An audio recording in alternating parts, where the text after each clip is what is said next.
शास्त्री का जन्म 2 अक्टूबर 1904 को तत्कालीन ब्रिटिश भारत के province of Agra and Awadh Mughal Sarai में रामनगर गांव में हुआ। इनके पिता का नाम शारदा प्रसाद वर्मा था, जो रेलवे स्कूल में थे, किंतु बाद में राजस्व विभाग इलाहाबाद में क्लर्क की नौकरी करने लगे। माँ का नाम रामदुलारी देवी था। रामदुलारी के पिता मुंशी हजारीलाल रेलवे के स्कूल में अंग्रेजी के शिक्षक थे। लाल बहादुर शास्त्री अपने माता पिता की दूसरी संतान थे। लाल बहादुर शास्त्री से बड़ी उनकी बहन कैलाशी देवी। लाल बहादुर शास्त्री के पिता का निधन प्लेग की 1906 में हो गया। तब उनकी माता दोनों बच्चों को लेकर अपने पिता के पास रामनगर में रहने लगी। जुलाई 1906 में लाल बहादुर शास्त्री की बहन सुंदरी देवी का जन्म हुआ। 1908 में लाल बहादुर शास्त्री के नाना का निधन हो गया। तब उनकी देखभाल उनके छोटे नाना दरबारी लाल ने की। लाल बहादुर शास्त्री की स्थानीय शिक्षा east central railway inter college Allahabad में हुई। 1917 में शास्त्री जी अपने मामा के पास बनारस रहने लगे और हरिश्चंद्र हाई स्कूल कॉलेज में कक्षा 7 में पढ़ने लगे। यहाँ के शिक्षक निष्कामनेश्वर मिश्रा से प्रेरित होकर स्वाधीनता आंदोलन से जुड़ गए। वर्ष 1921 में जब लाल बहादुर 10वीं कक्षा में पढ़ते थे, तब बनारस में मदन मोहन गांधी की आम सभा हुई, जिसमें लाल बहादुर ने भाग लिया। दोनों के विचारों से प्रेरित होकर कांग्रेस की स्थानीय शाखा के सदस्य बन गए और असहयोग आंदोलन में भाग लिया। गिरफ्तार कर लिए गए, किंतु नाबालिग होने के कारण जेल कर दिए गए।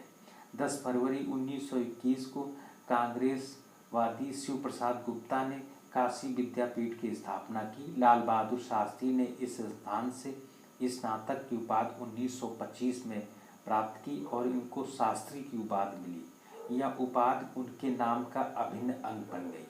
शास्त्री जी लाला लाजपत राय द्वारा स्थापित संस्था servant of the people society लोक सेवक मंडल के सदस्य बने। बाद में इसके अध्यक्ष भी बने। शास्त्री जी का विवाह 16 मई 1928 को मिर्जापुर की रहने वाली ललिता देवी से हुआ। 13 अप्रैल 1993 को ललिता देवी का निधन हो गया था। लाल बहादुर शास्त्री और ललिता दोनों के 4 पुत्र व पुत्रियां हुई।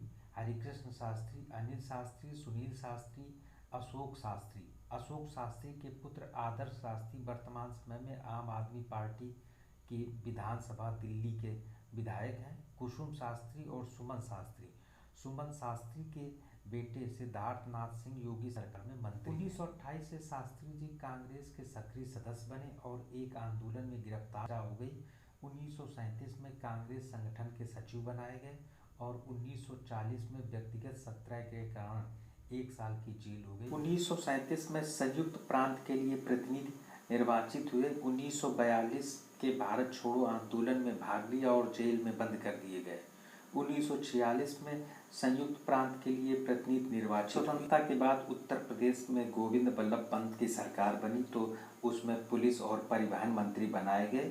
महिला कंडक्टर को नियुक्त करने वाले पहले मंत्री थे तथा भीड़ को तितर बितर करने के लिए लाठीचार्ज के स्थान पर पानी की बौछार करने का आदेश। 1951 में अखिल भारतीय कांग्रेस के महासचिव बनाए गए। 1952 में शोराव से विधायक चुने गए, किंतु नेहरू सरकार में रेल मंत्री बना दिया गया। सितंबर 1956 में महबूबनगर रेलवे दुर्घटना हुई तो शास्त्री जी ने रेल मंत्री पद से इस्तीफा दे दिया, किंतु नेहरू जी ने उनका इस्तीफा स्वीकार नहीं किया। लगभग 2.5 माह बाद फिर दुर्घटना हुई तो 7 दिसंबर 1956 को रेल मंत्री के पद से इस्तीफा दे दिया। 1959 में वाणिज्य व उद्योग मंत्री बनाए गए। 1961 में गृह मंत्री बनाए गए। 27 मई 1964 को जब नेहरू जी की मृत्यु हो गई तो 9 जून 1964 को भारत के दूसरे प्रधानमंत्री बनाए। लाल बहादुर शास्त्री के नेतृत्व में श्वेत क्रांति व हरित क्रांति की शुरुआत हुई। 1964 में भारतीय खाद्य निगम की स्थापना हुई। 1965 में 22 दिवसीय पाकिस्तान से युद्ध हुआ। 19 अक्टूबर 1965 को शास्त्री जी ने जय जवान जय किसान का नारा दिया। 23 सितंबर 1965 को संयुक्त राष्ट्र संघ के हस्तक्षेप से युद्ध विराम लागू हुआ। तत्कालीन सोवियत रूस वर्तमान उज्बेकिस्तान के ताशकंद में शास्त्री जी तथा पाकिस्तान के प्रधानमंत्री अयूब खान के बीच 10 जनवरी 1966 को समझौता हुआ। 11 जनवरी 1966 को लाल बहादुर शास्त्री का ताशकंद में निधन हो गया। शास्त्री जी को मरणोपरांत भारत रत्न प्रदान किया गया।